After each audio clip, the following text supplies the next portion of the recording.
the Grey Cardinal of Russian behind-the-scenes diplomacy, and concurrently the head of the Russian Direct Investment Fund. And we certainly see that a great many players in different countries are trying to disrupt this dialogue, trying to disrupt the restoration of Russian-American relations. Putin's special envoy, responsible for the Kremlin's contacts with the Donald Trump administration. Welcome to St. Petersburg, Russia, a productive conversation with Steve Witkoff, A native of Kiev, educated at the best institutions in the United States. This is extremely important for a successful life. A Harvard Business School master's graduate and a bachelor in economics. Kirill Dmitriev earned his degree by graduating with honors from Stanford University. All these 8 years, I worked like a galley slave from morning till night. In the US, Dmitriev really did work like a galley slave. But that has nothing to do with his current position. As is customary in Russia, you can't earn access to the Tsar just with a fancy education and a strong work ethic. Dmitriev paved his way to Putin's ear through the bedroom of the best friend of the bunker dictator's daughter. Compared to most members of Putin's elite, who have long turned into an analog of the CPSU Politburo and the Swan Lake performance that awaits them, Kirill Dmitriev is relatively young. Putin's messenger was born in 1975 in Kiev. At the age of 14, while studying at the Kiev Physics and Mathematics School, he went to the United States as part of an exchange program, where he completed a 2-year program at a college in California. Thanks to his intelligence and resourcefulness, the young man managed to get a foothold in America. He received a full scholarship to study abroad and made brilliant use of it. But no. Not smart, but scary. The traitor is still connected to Kiev through his father. While Kirill is handling the affairs of the mad dictator who is wiping Ukrainian cities off the map, his 77-year-old father, Alexander Petrovich Dmitriev, continues to live and work in the Ukrainian capital. While the son was building a career as a loyal and useful servant to the Moscow Tsar, the father quietly continued his work as a Ukrainian scientist at the Kiev Institute of Cell Biology and Genetic Engineering. Officially, Dmitriev Sr. still works there to this day. However, from the moment the son stepped out of the shadows and became a public negotiator, an extremely active one at that, the traitor father took an unpaid leave of absence. Presidents Putin and Trump, the world is safer. Historically, it's epic. As of now, Kirill is at the peak of his Moscow career. Putin's regime's blood money is literally flowing to him like a river. However, the Dmitriev family was never really in need even before this. They still own a huge amount of real estate in Ukraine, particularly in the capital, as well as nearly 10 hectares of land in the Kiev region. Most of this property was acquired during the Menker's Ukrainian career. At that time, Kirill Dmitriev had not yet paved his way to the dictator's inner circle through the bedroom. In the mid-2000s, he was making his money in Ukraine. Kirill headed the investment fund Icon Private Equity, which belonged to the Ukrainian oligarch Viktor Pinchuk, the son-in-law of Ukraine's second president, Leonid Kuchma. But over time, this wasn't enough for Dmitriev. Anywhere, just show me a rich person and I'll take their money. In Moscow, Dmitriev's career skyrocketed in the early 2010s. In 2011, Putin appointed Kirill as the head of the Russian Direct Investment Fund, RDIF. The fund's goal was to invest in promising sectors of the Russian economy and attract international investors. During his time at the fund, Dmitriev's most successful relationships were with Saudi Arabia. The Saudis invested more than $10 billion in the Russian fund. And in 2019, Kirill even received the highest order of the Arab Kingdom, the King Abdulaziz Order, second class. The order was personally presented to this native of Kiev, now serving the Moscow Tsar, by the Crown Prince of Saudi Arabia. But it wasn't his skills as a negotiator or fixer that made Dmitriev who he is today. Dmitriev got his money, power, and most importantly, access to the Kremlin's feeding trough and to Putin himself thanks to his wife, Natalia Popova. She is a perfect example of the up-and-coming new Russian elite. A model, blogger, and host of several shows on a federal TV channel. Her list of titles, honors, and accolades is endless. She is 43 years old, a scientist with a degree, a science popularizer, a public ombudsman for the protection of high-tech companies' rights, an innovator, coach, lecturer, and organizer of forums and conferences. She supports students and startups. She has her own media business and several NGOs. She sits on the boards of directors of several companies and is involved in charity work. She simultaneously hosts at least 6 shows on Russian television and online. Despite all the hype and popularity, with 30,000 followers on Instagram, YouTube, Popova's recipe for success lies elsewhere, in her flexibility. Natalia quickly adapted to the new rules of Putin's Russia and began presenting herself as a true example of a Russian patriotic woman who supports the war. Apple and pear trees were beautifully blooming, and the gentle mist drifted softly over the tranquil river. However, even that is not the most important thing.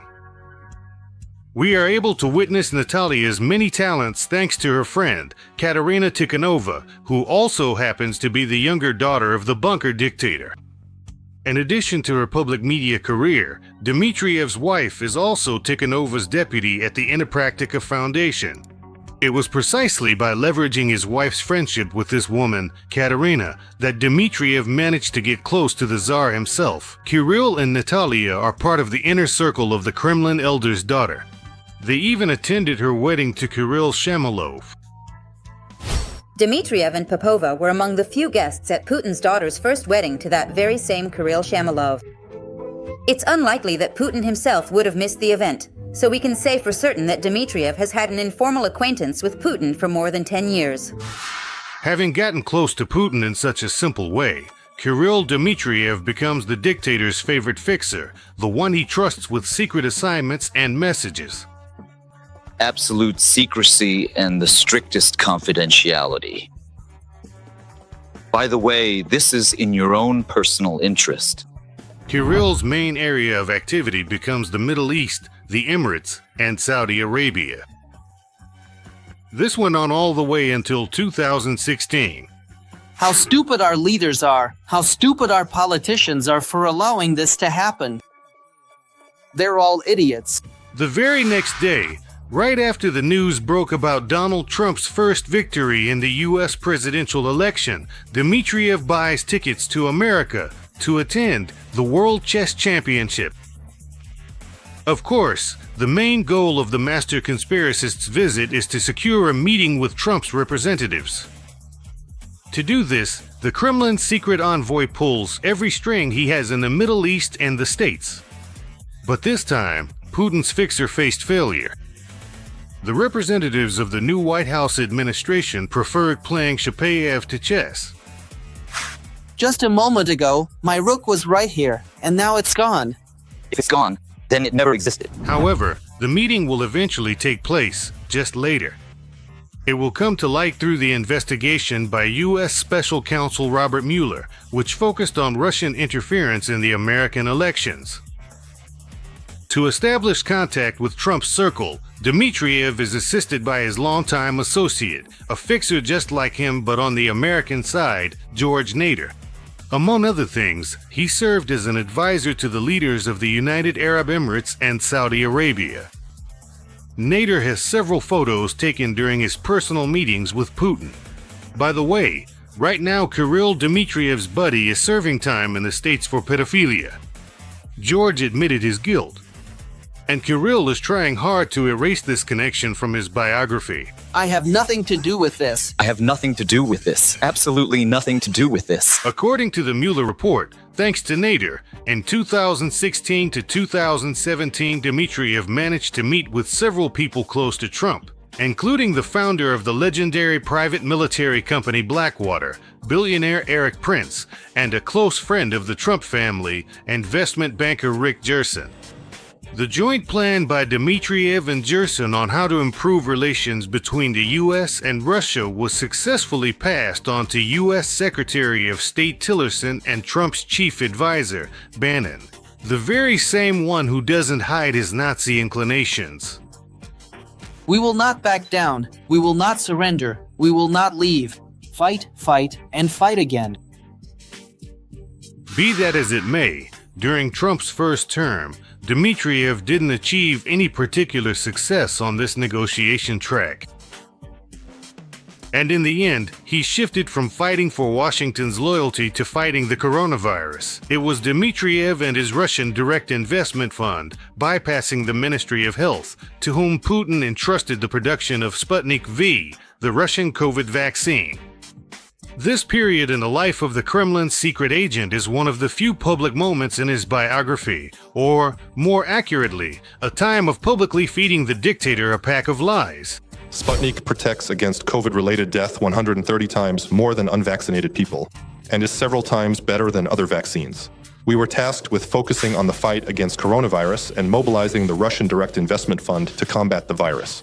And many people jokingly started calling the RDIF the Russian Fund for Antiviral Investments. What the hell are you even talking about? After lying low for a few years and waiting for Trump's second coming to the White House, the fixer was once again needed by the Kremlin. This time, instead of the pedophile Nader, the American side's contact is Steve Witkoff. Kirill's approach to Americans who are susceptible to flattery is simple. A professional sycophant says whatever it takes to stroke the egos of those in the Oval Office. Putin's envoy is exactly the kind of person who, not just in words but in action, will be the first to fulfill the wet dreams of the American president. They're dying to make a deal. They kiss my ass and say, "Please, sir, make a deal. I'll do anything you want. Sir, anything you want indeed." To push his simple strategy, Kirill uses any tools at his disposal, especially Moscow X, also known as Twitter. As part of the extensive PR campaign for Dmitriev's personal page on the social media network owned by the US president's team, just think about it for a moment. The state investment fund, which he currently heads, issued an entire press release explicitly stating that people should follow the head of the fund on Twitter. She took the throne. She took the throne. The Tsar is in the palace. The Tsar is in the palace. In Elon Musk's kingdom, Kirill communicates exclusively in English. He openly sucks up and doesn't hesitate to applaud Trump's statements on social media. I'll just give a round of applause. Putin's fixer goes out of his way to praise both Trump and Putin. He blames the White House's actions, the course of negotiations, and, of course, accuses his former homeland, Ukraine, of all sins. He also praises Musk's achievements in space and offers him a partnership. In 2025, it will be the 50th anniversary of the first international spaceflight, the Apollo-Soyuz mission. Maybe 2029 will be the year of a joint American-Russian mission to Mars, Elon? Essentially, the culmination of Dmitriev's long and arduous journey, which included betraying his homeland and even his own family, receiving a truly brilliant education in the US, working incredibly hard at American universities, and building a successful technocrat's career, ultimately boiled down to becoming an errand boy for Putin, whose primary job is to regularly kiss Trump's behind so that the US president genuinely believes he has some significant leverage over the behavior of the mad. Little Moscow Tsar. Allow me to speak to you directly, bluntly, like an old man. You are a great man, Your Majesty. I would like to remind you that this video is created for entertainment purposes and contains elements of satire and irony. All facts and events are presented in a hyperbolized or exaggerated form to convey a comedic or dramatic effect. Our goal is not to mislead, but to highlight humor. Please take it with a smile.